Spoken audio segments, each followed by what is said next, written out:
in the poll, which only allows me to list 4 people, I had Crawford, Tank, Inoue, and Canelo.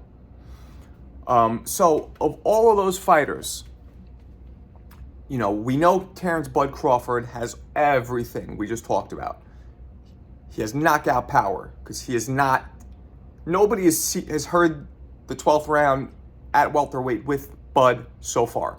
He's knocked everybody out as a welterweight.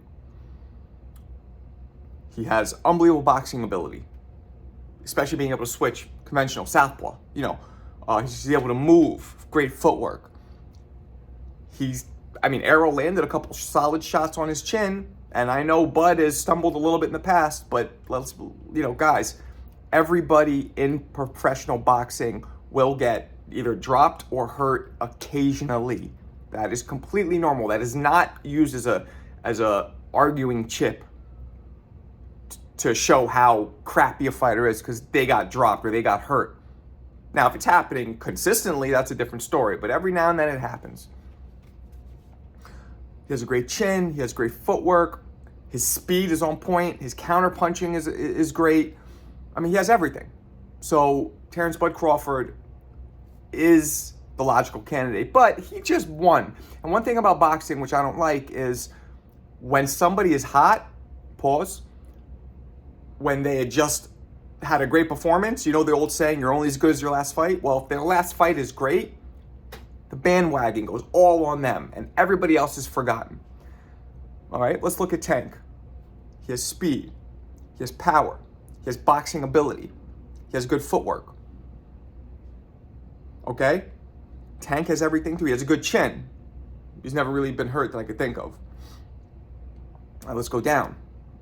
Inoue. All right, now Inoue's level of competition is not at the level of Tank or Canelo or Bud, but he seems to have everything as well. Great boxing ability, great speed, great power, seems to take a punch well, great footwork, great movement, really exciting. And then we go to Canelo.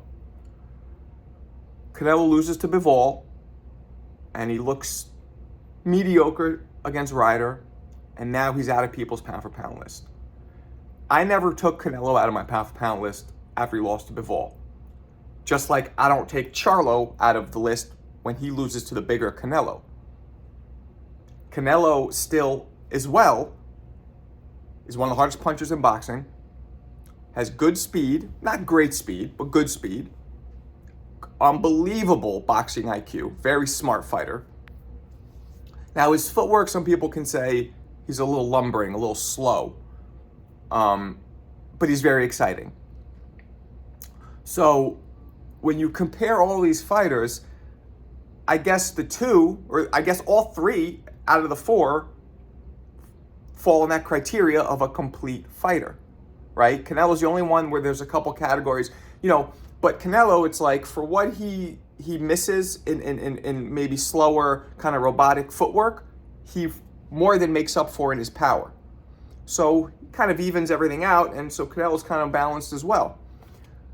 But I want to know from you guys, who do you guys think? I want to get a real accurate vote. I want you guys, leave it in the comments. Who do you think? And look, you can add your own. If it's not one of those 4 in the poll, there are some honorable mentions. I think David Benavidez deserves to be there. Shakur might deserve to be there, although he does lack, he's not the hardest puncher, but there's a few honorable mentions. So I want you guys right now, please, leave in the comments, who do you think is currently, October 2023, who is the most complete fighter in boxing, possesses speed, power, ring IQ, good footwork, good chin, great determination, and is exciting? Tell me in the comments now.